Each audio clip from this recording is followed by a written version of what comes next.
Kasih satu Mazda 2.5 ya. Mazda nampak kemas tapi simple, tak payah modify apa-apa lagi. Dia punya cat semua sangat 95% kemas lagi ya. Ini kita satu owner free accident. Mileage 15 lebih sajalah.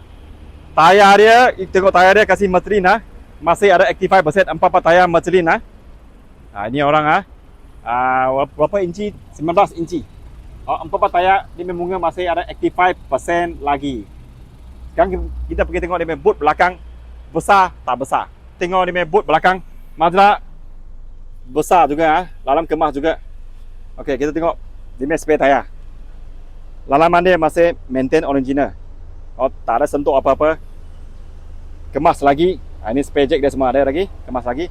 So, kita pergi tengok lalaman dia, tengok lalaman dia. Kereta pakai 6 speed Sky Active Ride engine gearbox. Dia bukan CVT bukan AT norm biasa So dia tukar gear macam semua punya. CVT kalau tukar gear dia macam kosong.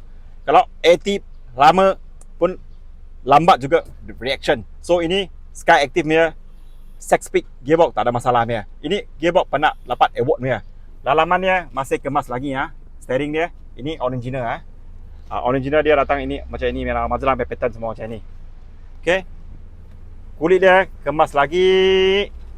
Kiri kanan. Ini 2.5 multi-function steering pun sudah ada. Control seat. Ada So kita pergi tengok barisan kedua. Okey. Barisan kedua luas, banyak luas lagi Ada satu aircon. Sama juga dia ada kulit. Ini 2.5 dia memang ada kulit ni Kalau 2.0 dia ada dua jenis, satu low spec, satu high spec. Ini yang memang high spec ni so tak ada, sudah habis high. Sini ada satu. Right. Bos tempat duduk. Lepas ni kita pergi tengok enjin dia. Enjin Sky Active yang tadi saya cakap dia bukan turbo. Kalau turbo you tekan terus meletup, itu susah lah control. Ini dia datang power banyak smooth punya.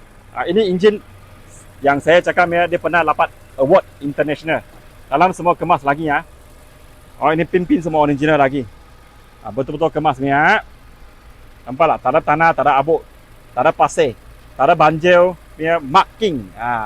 So siapa yang berminat terus call saya. Harga money installment semua dalam ini video ada. Sekian, terima kasih. Jessica Indonesia Auto, saya Bahad.